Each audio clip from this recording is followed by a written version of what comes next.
Chapter 23. It is not more surprising to be born twice than once, everything in nature is resurrection. Voltaire. Elizabeth called me from Boston. She had extended her vacation. Pedro had returned from London immediately after his business there was concluded. He was in Boston, too, to be with Elizabeth. They were already falling in love.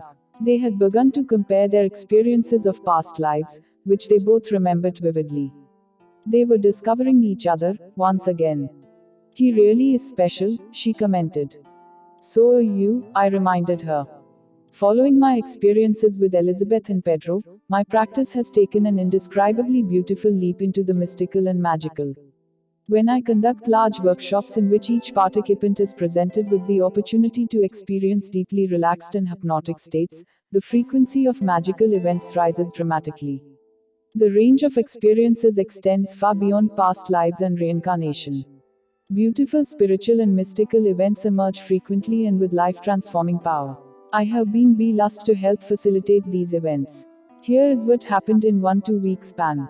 A reporter for a local newspaper attended a weekend series of seminars and workshops in Boston. She wrote the following. Many people in Wise past life regression workshops related profound emotional and spiritual experiences. One exercise was particularly dramatic. Wise had the lights turned down and asked everyone in the room to find a partner. He directed the pairs to look into each other's faces for several minutes while he guided the meditation with his voice. When the exercise was over, 2 women who had never met shared that they'd each seen themselves as the other's sister. One woman said she kept seeing a nun in her partner's face. When she told her partner this, the woman replied that in the previous day's session she'd had a past life memory in which she was a nun.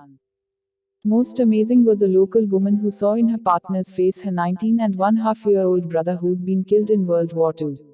Her partner was a younger woman from Wisconsin who explained that she had also had a past life memory the day before, that of being a 19-and-a-half-year-old man in army boots and fatigues, killed in a war that had to be earlier than Vietnam. The healing experienced by the local woman was palpable in the room. Love dissolves anger, said Weiss. That's the spiritual part. Valium doesn't do it. Prozac doesn't do it, and love heals grief. The brilliant psychotherapist, cellular biologist, and author, Dr. Ioan Borisenko, was standing next to me, responding to my keynote address, Spiritual Implications of Past Life Therapy, given at the Boston conference. Her blue eyes danced as she related a 10-year-old story. At that time, she was a highly respected researcher on the faculty of Harvard Medical School. During a conference on nutrition at a Boston hotel, at which Joan was one of the speakers, she happened to run into her boss, who was attending a medical conference at the same hotel. He was surprised to see her there. Back at work, her boss threatened her. If she ever again lent the name of Harvard University to such a frivolous affair as a nutrition conference, she would not be working at Harvard anymore. Times have changed enormously since then, even at Harvard. Not only is nutrition now a mainstream area of teaching and research, but some faculty members at Harvard are confirming and expanding on my work with past life regression therapy. The next weekend I conducted a 2-day seminar in San Juan, Puerto Rico. Nearly 500 people attended, and again there was magic. Many people experienced early childhood, in utero, and past life memories. One participant, a forensic psychiatrist well respected in Puerto Rico, experienced even more. During a guided meditation on the second day of the conference, his inner eye perceived the shadowy figure of a young woman. She approached him. Tell them I am well, she directed him. Tell them Natasha is well. The psychiatrist felt very silly as he related his experience to the entire group. After all, he knew nobody named Natasha. The name itself is a rarity in Puerto Rico.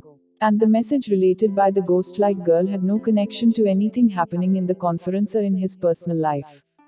Does the message have any meaning to anybody here? The psychiatrist asked the audience. Suddenly a woman screamed in the back of the auditorium. My daughter, my daughter. Her daughter, who had died suddenly in her 20s, only 6 months before, was named Anna Natalia. Her mother, and only her mother, called her Natasha. The psychiatrist had never met nor heard of Natasha or her mother. He was as unnerved by this extraordinary experience as was the mother. When both had regained their composure, Natasha's mother showed him a photo of her daughter. The psychiatrist again grew pale. This was the same young woman whose shadowy figure had approached him with her amazing message. The next weekend I led a conference in Mexico City. Once again, wonderful magic was breaking out all around me. The familiar arms turning to goose flesh feeling was happening with stunning regularity. After a meditation, a woman in the audience began to cry happily. She had just experienced a past life memory in which her current husband was her son. She had been a male in a medieval lifetime, and she, the father, had abandoned him. In this present life, her husband has always feared that she would leave him. This fear had no rational basis in the current life. She had never even threatened to leave him.